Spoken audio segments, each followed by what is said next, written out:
Well, here we are, our last session of the Faith Group series, God Promises and Abraham's Faith. It's been a wild ride. I haven't changed clothes in 7 weeks. We've seen how Abraham's faith and how it wavered, how it was up and then down, how he proceeded in faith, yet operated regardless of faith, how he displayed otherworldly faith, but then was blindly mistaken for faith. He even interceded by faith and acted in seemingly senseless faith. The one constant through all of Abraham's faith wavering was God's promise. No matter how strong, weak, or mistaken Abraham believed in the promise, God never wavered in his determination to fulfill it. For that reason, for this last session, we're going to go a little out of chronological order. We're going to go back a chapter from where we were in session 6, and we're going to finish with the at last, finally, after all of these years, fulfillment of God's promise to Abraham, the end of faith. I recently read a story about a pastor who went to visit a dying woman. The woman had deteriorated steadily for a while. Her body had broken down and was giving in. Her pain was steady, her strength failing. The pastor went up to the woman's bedside. He took her hand and he asked the woman how she was feeling. Weakly, but boldly, the woman declared, "I'm almost well." In other words, I'm almost whole. I'm almost to my goal. Then I truly will be well. The promise is in sight. The end of faith. For 25 years they had waited. They were old when they were given the promise. Now they were almost ancient, as good as dead, St. Paul describes them. As unlikely as the promise seemed when they first received it, it was all but impossible now. They both laughed when reminded of the promise. Such a suggestion was laughable to them.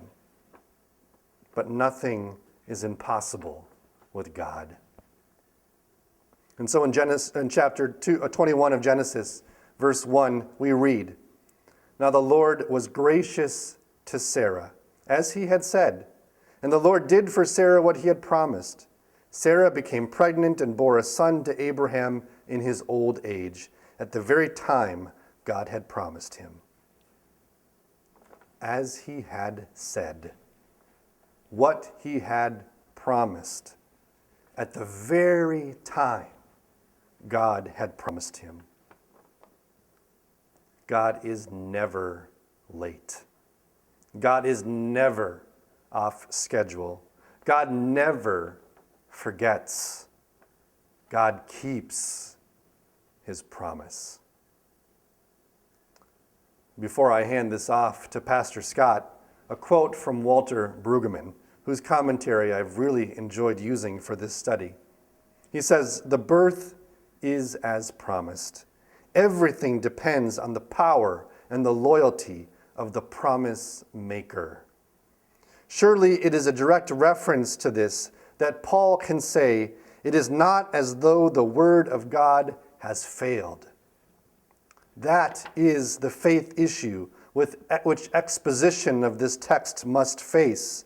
The word of God is scandalous. It never comes to fruition as we expect it.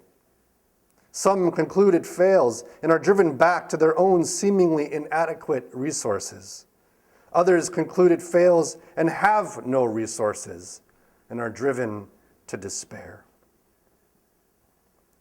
But my friends, we are Easter people. We know that out of hopeless situations, God can bring resurrection.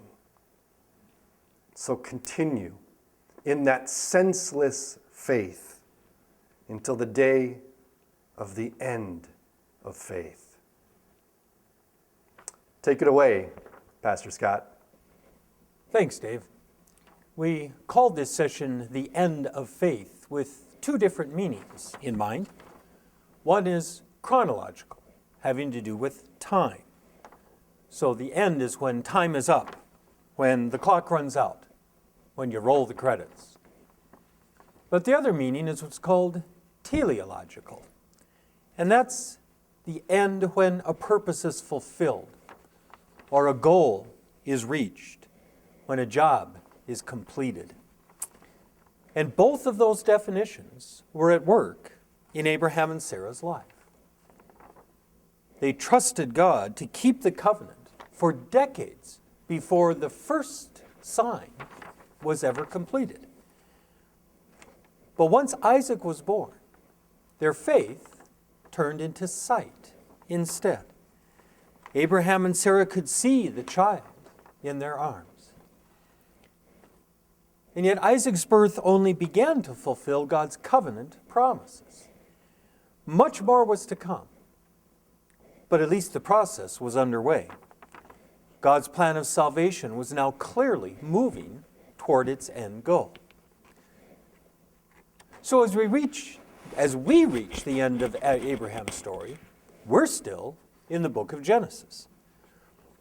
The ends that are fulfilled here are at the same time only beginning. One promise to Abraham was fulfilled, the gift of a son, Isaac. But the very fact that God had fulfilled that promise then points to the other two he made. Will Abraham's descendants possess the promised land? And how will they be made a blessing to all the nations on earth?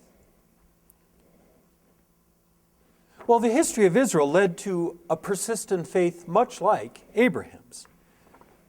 After the last king of Judah died, the people looked for a new king. And that was based on the promise God had made to David in 2 Samuel 7. Your throne shall be established forever. That long-anticipated king came to be called the Messiah. And just as Abraham and Sarah waited in hope, so the people of Israel waited for centuries for the birth of this child. And part of what sustained their hope was that God had in fact finally come through for Abraham and Sarah in the birth of Isaac. The fact that one promise had been reached pointed to the end, the fulfillment of the other. Well, that long-held faith turned to sight with the birth of Jesus. He fulfilled all the hopes of Israel for the Messiah. And as he came in human flesh, their faith gave way to sight. There he was in Mary and Joseph's arms. And so, as with Abraham, God's promise to David and Israel's hopes for the Messiah ended, that is, faith turned to sight, when Jesus was born. But Abraham's experience led to that end of faith in the other teleological sense, too. In the last session, you considered the poignant, horrible text of the sacrifice of Isaac. And it's very hard for us to understand why God put Abraham through that, what his purpose and motivation was in making that demand. And yet the key message of that text is that God spared Isaac. He provided the ram in the thicket. Abraham's faith was tested severely, but the promised child was not taken. Well, it was a different outcome for Jesus, the greater successor to Isaac. He too was placed on an altar. in the shape of a cross by his Father. He too cried out in anguish, my God, why have you forsaken me?" But Jesus' Father did not intervene in the nick of time to spare his Son. And that's because Jesus was both the beloved Son and the ram in the thicket. He died in our stead to forgive our sin, to reconcile us with God. And moreover, that gift was not only for Abraham's descendants, it was for the whole world.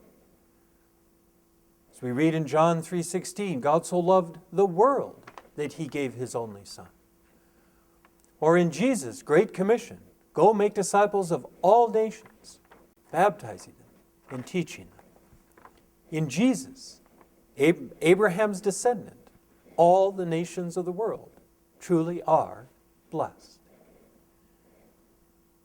And so Jesus is the end, the terminal point, and the end, the ultimate fulfillment of God's covenant promises to Abraham. With him we have reached the end of faith. And yet, we Christians continue to live in faith until Christ appears again in glory. But because Jesus is the end of faith, we are blessed to live the reality of Hebrews 11:1.